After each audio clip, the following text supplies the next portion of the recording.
Alright, today is day 15 on the Mountains to Sea Trail.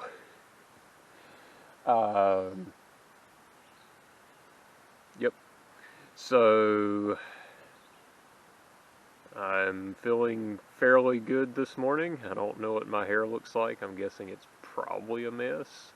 I think it's going to be time for a haircut when I get back. But the goal today is to get from where I'm at, which is the junction of Harpers Creek and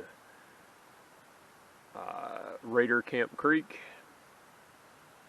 to Beacon Heights to complete segment 4. Woohoo! In 4 days, nonetheless. And I don't know, but I'm going to say that normal backpacking would be like doing this in 6 days. So, it's been hard. But, anyways, there have been certainly been some bright moments along the way. This has certainly been one of the most scenic segments, and also, as promised, the most isolated. And, anyways, yeah, I'll get hiking this morning. It looks like I get to climb to start out, but that'll be fine. I'll try to get a message off to Jennifer and let her know I'm still alive. I tried to send one last night. It kept teasing me that it had 1 or 2 bars of service, but it would never send a message. So I don't know if it got out. I just, didn't get notification, or it couldn't figure out that the tower had received it or what. But I suspect whenever I do get service, I'll probably get a number of messages back in. That's usually what happens too. So looking forward to getting up there in the Grandfather Mountain area today, and as beautiful as this has been, it'll be nice to get up there and get a shower and get some dry, clean clothes. Because apparently yesterday, the fact that the tent was wet when I took it up, apparently that got everything else in my pack wet. I'm going to have to revise some of my packing strategy. And that's been the thing that I've thought about a lot, is my gear selections. There's a lot of things that I could do differently, and honestly, better. So that's an area with a lot of room for improvement. Yeah. Okay, so I think it's time for me to finish breaking camp here and get on the trail.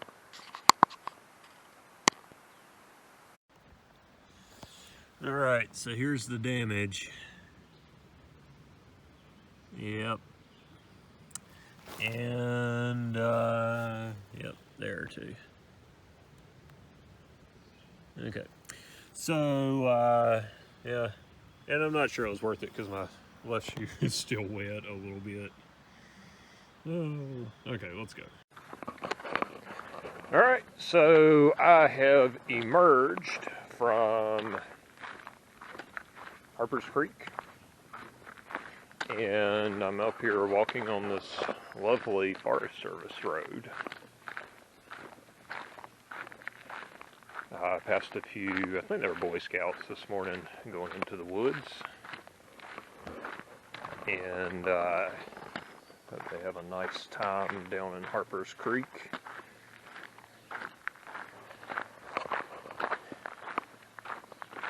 And I've got about 10 miles to go until Beacon Heights.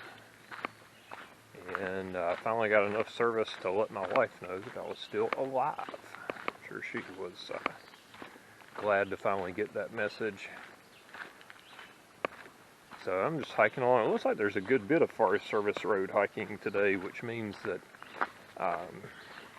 I'll probably average over 2 miles per hour, and I might get there earlier than I told her, which would be fine,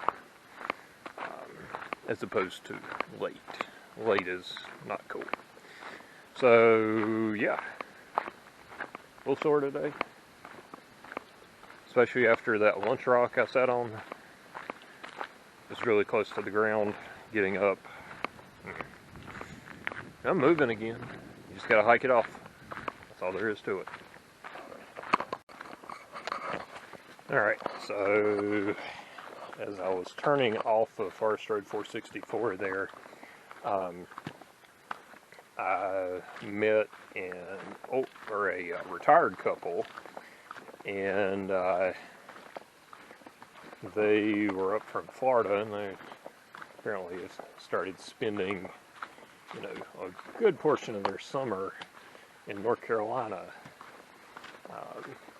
But yeah, they were having a little bit of trouble figuring out exactly where they were. So I was able to help them with that, and they were very kind and shared some fresh fruit with me, which was pretty awesome.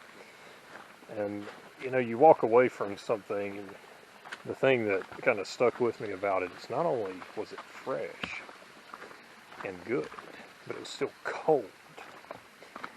And I guess you kind of forget about all those little modern convenience things when you're out here, like just being able to go get a piece of something cold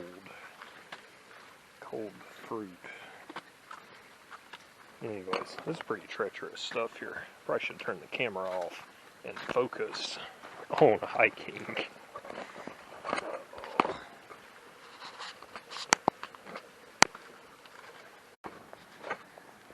Alright, so I'm on the Forest Service Road now, and this one is open to motor vehicles.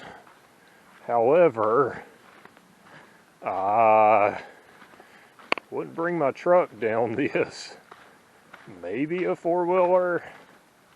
Definitely see some tracks here where some folks have been along here and something. Oh boy. Definitely had quite the variety of things to hike on, but I will say that this has been sort of challenging just because I've had to figure out a line to hike through all of the ruts.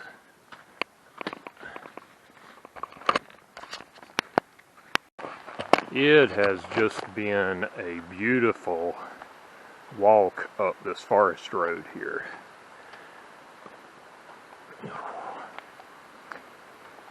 I've gained, I don't know, a few hundred feet in elevation climbing this thing. Can't remember exactly from the map yesterday, but I think I was guessing that Beacon Heights is somewhere, I don't know, 3,750 to 4,000. So I've still got like, I don't know, 15, ooh, that sounds like a lot. 1,400 feet to climb, 1,000 to 1,400 feet to climb. So that'll be a chore, but knowing there's a meal and a shower on the other end of it will help a whole lot.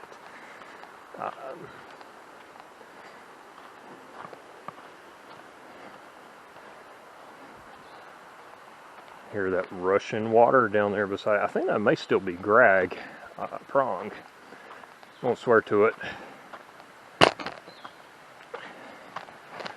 And I will say that this has been my favorite segment of the Mountains to Sea Trail so far. It's definitely been the most challenging for me.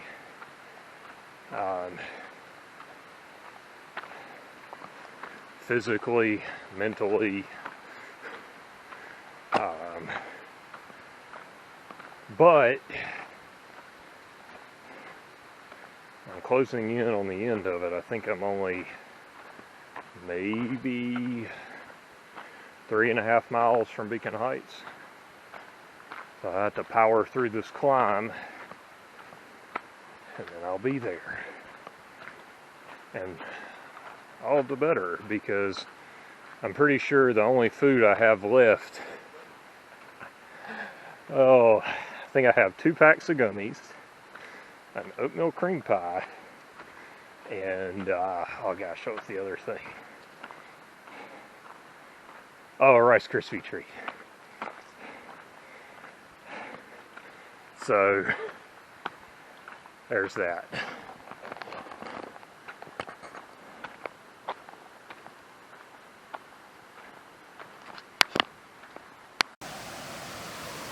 Alright, I believe Harper Creek Falls, maybe.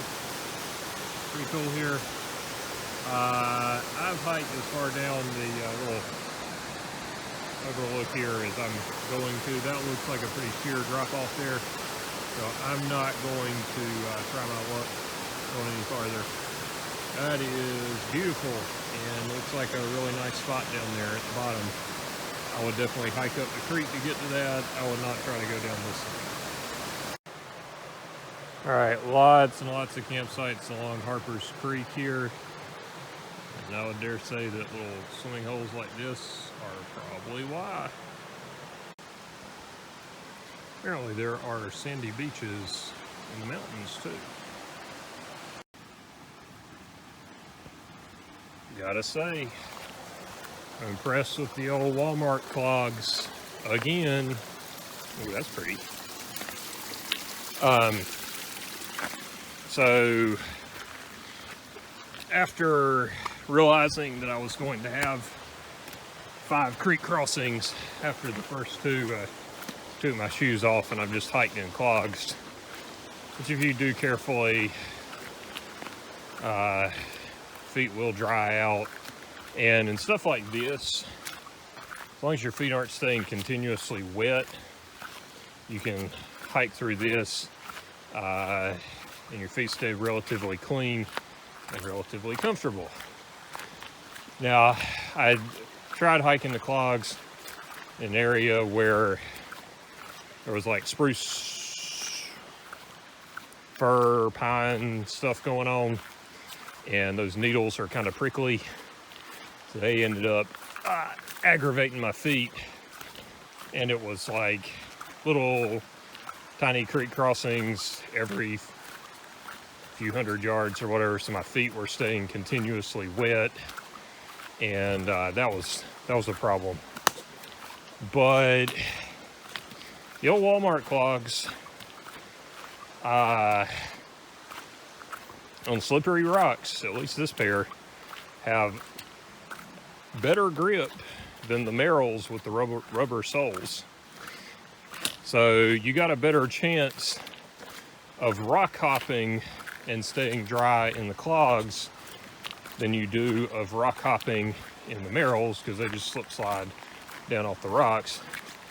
And it's better than being barefoot too, because those slippery rocks under the water, well, the clogs stick to those pretty doggone good too.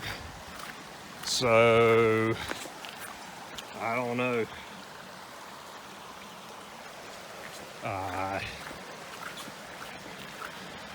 $10 a pair, you know, it's kind of hard to beat.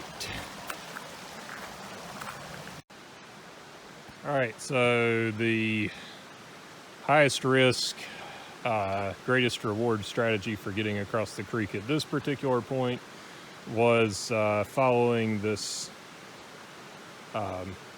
fallen tree across, which somebody had tied a rope up to here, which helped greatly with balancing coming across. And yeah, it's wow, there's a pretty decent trout down in there. So pretty deep there, probably in places probably 5 feet, maybe more. So I'm gonna get my rear end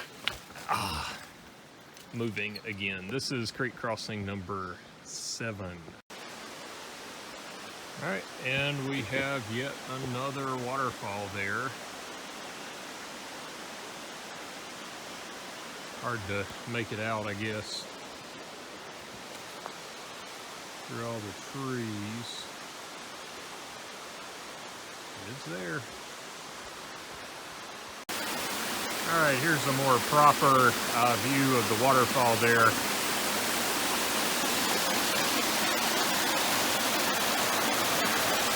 Beautiful place here. Obviously, others have found this. The campsite's there.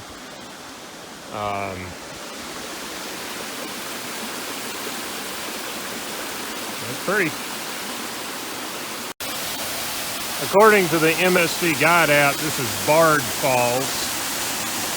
I got up here a little bit closer to it, just kind of a cool place. While I was already down here checking things out.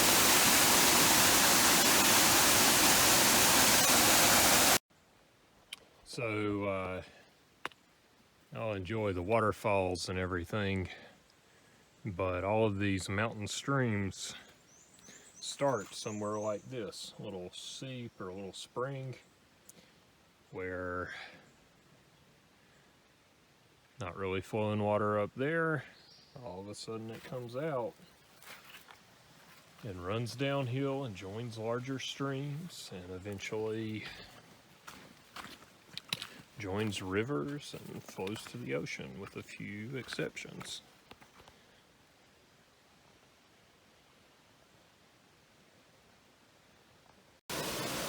Alright, so this is Huntfish Falls here, and it is just beautiful out here. Look at that swimming hole. I bet that thing's like 10 feet deep or something. That's incredible. Be really careful coming down here though, because the rocks are slippery. That thing. Yep. All kinds of cool stuff here in this area. A little waterfall up here too.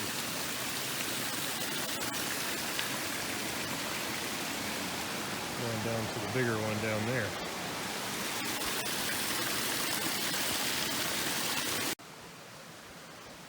One thing I've observed as I've been hiking the MST is that there are a lot of, I think there are lichens that seem to be light in color and grow round on rocks and trees, almost to the point that they would look like an MST blaze.